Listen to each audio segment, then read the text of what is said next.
It's called the Police, Crime, Sentencing and Courts Bill. If passed through Parliament, the bill will give more power to the police to shut down demonstrations, and protesters could even face prison, which could make peaceful protests on marches a thing of the past. Why did the UK Home Secretary suggest such a bill in the first place? Well, in this edition of The Spotlight, we will look at whether this bill represents a massive assault on civil liberties and other aspects of this bill which have been called a violation of human rights. Soon, this might be illegal in the UK. Holding a banner, beating a drum and raising your voice in protest. The government's controversial Police, Crime, Sentencing and Courts Bill is currently being debated at the House of Lords. If passed, any non-violent public assembly could be snuffed out. There is a sense of impending doom. People here fear an Orwellian scenario in which democracy as they know it, although flawed, will become a thing of the past. The new police powers would set conditions on the duration of protests, noise levels and locations. The British feel the walls are closing in on them, manifesting in more than just this bill. We've got the worst poverty in Europe, we're the most unequal country in Europe, and we have one of the highest death rates from COVID in Europe as a result. Its treatment of migrants is absolutely appalling. These are the citizens of the UK saying, we demand that we live in a free country. We are all here to defend ourselves, our rights, and journalists and publishers like Julian Assange who speak up and tell us what our governments are doing. The bill also proposes to introduce new laws that penalise stopping on private and public land without authorisation. This would have the effect of criminalising the way of life of Gypsy, Roma and traveller people. This is an attack on our right to protest. It's an attack on Gypsy, Roma and travellers people's right to live where they've lived in their way of living for time immemorial. We're seeing more stringent rules, more brutal rules being brought in, more strong policing powers, not just here, but around the world. We're seeing the Zionists up in the ante on the Palestinian people. All of our struggles are connected, and representing the Arab people and representing the fight against the state and against people's ability to speak against the state is crucial wherever we are. The Tory government is fishing in murky waters, taking advantage of distractions like the pandemic to push through draconian laws like the Police Bill and the Borders and Nationality Bill. But the people out on London streets say they have the government sussed and won't stand for it. Bianca Rahimi, Press TV, London. Our guest joining us for this edition of The Spotlight. First, we have human rights activist and campaigner Natalie Strecker joining us from Jersey, Channel Islands. Also joining us, former British MP Chris Williamson, who joins us from Derby, in the UK. Okay, welcome to you both. Looking at those scenes in those protests were pretty telling. So I'm going to start with you, Natalie Strecker, if I may. It's called Police, Crime, Sentencing and Courts Bill. Huge piece of legislation covering many aspects of the UK criminal justice system. Perhaps you can tell us what the controversial aspects of it are. Well, I would say that there's probably too many to mention this evening. I mean, obviously, in effect, it outlaws protest. We see the targeting of minority groups, the legislation that will impact the Gypsy, Roma and traveller community, which we need to remember is one of the most discriminated communities within the UK, not just in recent years, but actually since medieval times.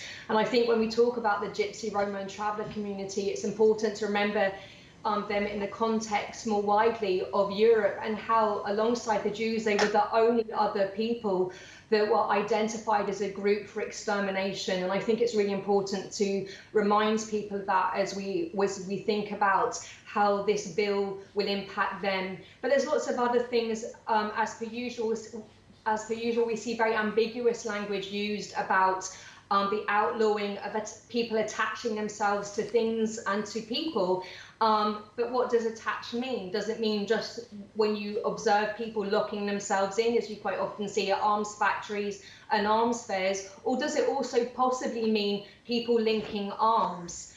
So I think that there's numerous aspects of this bill, and actually amendments that I'm not even aware of as yet, of course, which have been added since before it went into the House of the Lords. So I think it's deeply concerning legislation and violates our human and civil rights on all levels. Sure. Chris Williamson, I'm wondering what the thinking behind this was. I'm not sure if you can answer this, but was it something that they actually looked at to initially target certain segments of the British society, perhaps? For example, the ones who come out and protest, for example, the Roma, for example, minorities. Is that the approach perhaps that was used? Because it sure looks that way. And leading to the question, which seems to be the most controversial one, and that is to ban marches and demonstrations because they believe that it might seriously, and I don't know if I read this correctly, seriously disruptive, including being too noisy? Well, I mean, I think the neoliberal capitalist system in this country is broken down. It isn't working, and people are fed up and are increasingly wanting to express their concerns about the way democracy operates in this country. We have a climate catastrophe on the horizon. People are rightly concerned about that. The government isn't acting swiftly enough to deal with that. We see racism and bigotry increasing in this country. We've seen the emergence of the Black Lives Matter campaigners.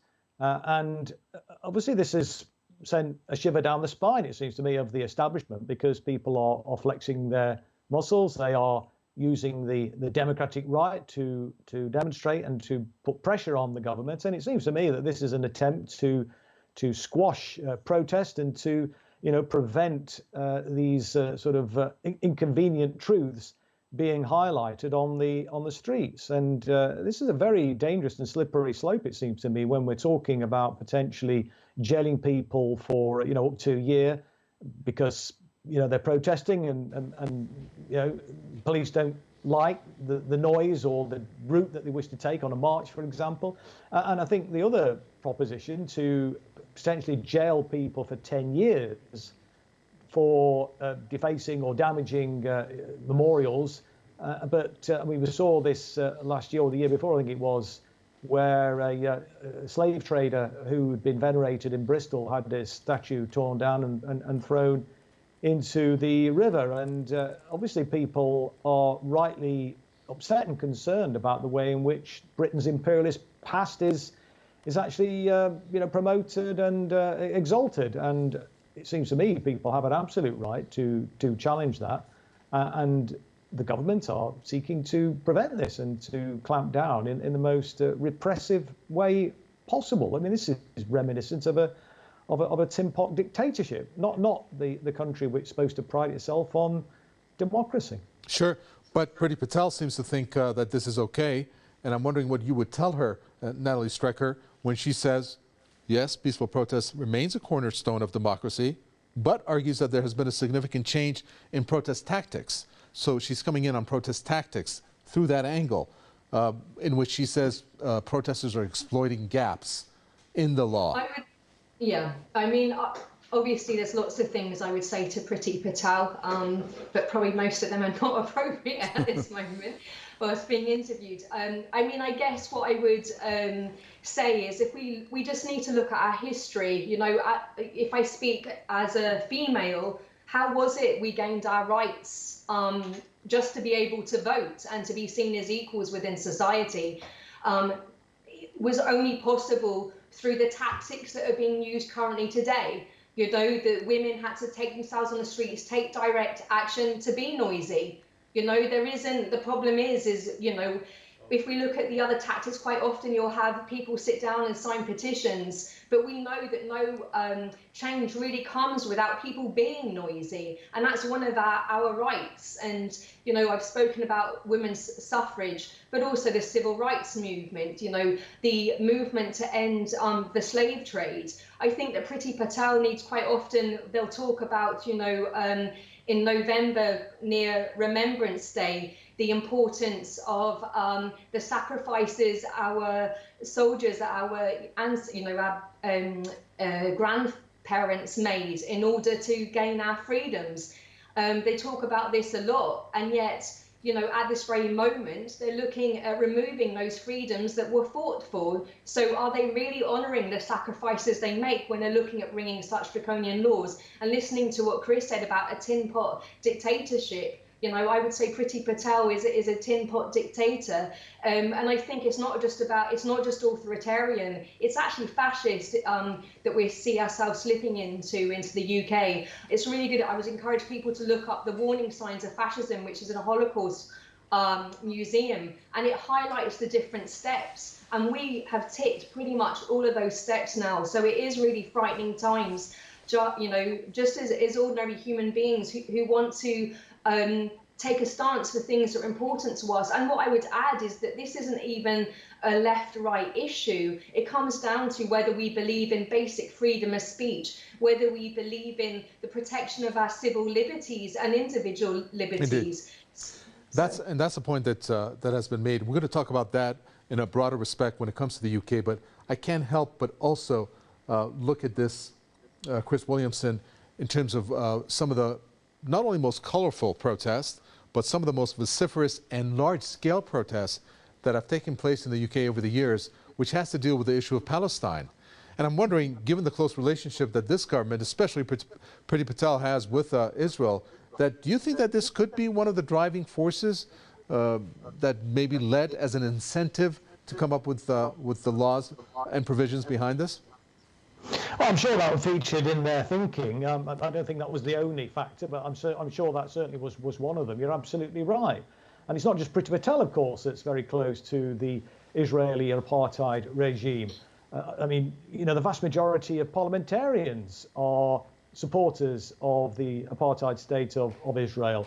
Half the members of the Parliamentary Labour Party, which is supposed to be the party that stands up for civil rights and democracy and anti-imperialism, and yet around 50% of the Parliamentary Labour Party are members of an organisation called Labour Friends of Israel. So yes, certainly. And I think now, because in this modern age of smartphones and so on, what we're seeing is citizen journalism taking place in Gaza, and young people who have learned good English in the UN schools there are able to use their smartphones and then to upload those images onto the internet, which actually illustrates the absolute barbarity of the Israeli regime and the propaganda that we are relentlessly subjected to in this country, and have been, ever since Israel was established back in 1948.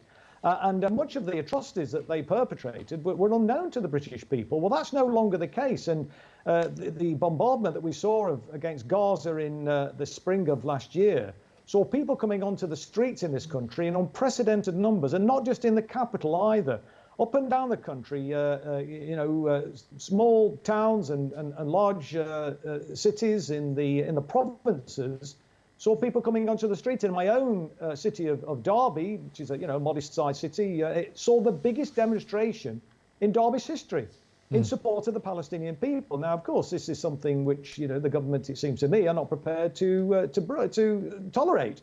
Sure. And I'm sure that this will be used, if these measures are successfully put onto the statute book, to limit the ability of people to highlight the atrocities of the Israeli regime and to support the Palestinian people. But of course, it goes much wider than that. And we've seen the Insulate Britain activists in this country who have been drawing attention to the scandal of fuel poverty, with millions of people struggling to heat their homes, having to make desperate choices between heating adequately or heating their homes adequately. And there's all sorts of health conditions. Thousands of people die every single year in this country, in the 5th biggest economy in the world, because they can't afford to heat their homes properly, let alone the impact of the climate change is having on the way of life of people, if indeed nothing is done to actually address that. And so sure. They are taking direct action methods. I mean, and Natalie talked about the role of the suffragettes and the direct action that they engaged in. And sure. Direct action has an absolute and important role to play in a democracy, and it's through direct action actually that many of the advances that we made in this country in terms of democratic rights for the citizens of Britain has been brought about in the first instance as a consequence of direct action. And Sure. this is a real attempt to try and stifle it and prevent it. But I'm sure they won't succeed. And it will make people more determined. But what we will see is our prisons filling up. And of course, Okay. there's an issue there because all of our prisons have been privatised. So there's money to be made out of imprisoning people in this country. It's an absolute scandal. The system is completely broken in this country, and people are waking up to that. And regrettably, we've got establishment parties on both sides Right. of the chamber in Parliament who are not really speaking up for the people. So people are taking to the streets to actually make their voices heard. And as I say, this is an attempt to stop them actually having their voices heard and the pressure being applied. Well, that's the whole issue here, Natalie Strecker. I think our guest there, in a sense, nailed it on the head when Chris Williamson said that this is not going to stop people from coming out. We could talk about what may amount as the protests take place, and then the police make decisions as to whether these protests are following any guidelines or not. But I'd like to take a look at the bigger picture there in the UK when it comes to just freedom, when it comes to the whole notion of democracy, because you in a sense talk about how this is becoming a fascist state, perhaps authoritarian. I think you used the word dictatorship. I know that the UK has, by some accounts, been compared to being a police state. Maybe that also leads to maybe the lines that you were speaking about the UK in terms of the freedom being chipped away at. This is a big strike to freedom in the UK. What are the consequences that we're going to see as a result of this? What other areas can you name for us if you can? Well, I mean, obviously, it's going to impact every area of our life, because I mean, a lot of this is about whether the police agree for you having a protest or the government. Well, if the government agrees with it, then it's not really a protest, is it? It's a parade. And I think it's important to kind of remember that. But Chris quite rightly said before about the different things that society is unraveling as we see the collapsing of capitalism, the neoliberal project, as we see ecological breakdown, escalating. This is going to cause more and more unrest. So in terms of freedoms, if people don't have the right to go out on the streets, then it's going to impact other freedoms, the freedom and the right to life, the right to security and all these other things. I think it's deeply concerning, but also how it will impact education that takes place, the sense of, the personal agency that we have as individuals. I think there are so many ways that this will impact us. And of course, we're focusing on a policing bill, but there are other bills that have been brought in already that signals that we are now living in a police state. So if you look at the Covert Human Intelligence Sources Bill, which in effect means that the police and the intelligence agencies are able to commit any crime against, private citizens without exception. There is without caveat. We're not, whereas in the past this used to be, for the ambiguous term national security, this can also be used in terms of protecting the UK economy from harm. Well, what does that mean? Does it mean a trade unionist trying to organise a general strike or to protect, to prevent public disorder? What does that mean? Does it mean, torturing or even killing, somebody who's looking to raise, a subject matter that impacts them? So I think that it's hollowing out our civil liberties, and it's going to impact our freedoms. And in fact, there's probably things that we haven't even anticipated at this moment in time. And one thing I perhaps didn't mention when we're talking about the different aspects of the law is this ASBO, really, that if somebody's been to protests that haven't been approved of, and 2 protests I think it is in the last 5 years, this bill will prevent them from not only being able to attend protests, but also being able to encourage people on social media or elsewhere to attend protests. Right. It's deeply concerning. Sure, of course, because they don't want you to spread the word or trying to gather people, whether it's through social media means or otherwise. And you talked about other legislation that's being debated, and I have to ask you about this one because this has raised eyebrows and shocked many, Chris Williamson, and that is the Nationality and Borders Bill, which, among other provisions, it would allow government to strip people of their British citizenship. you know, when you take a look at that, and they can do that without notice, it seems like, what is your impression of that? I mean, you know, when you add up all these different things that are happening in the UK, of laws that are going to be passed or will be passed, it really does come down to perhaps what our guest there, Natalie, has said. Oh, I lost you.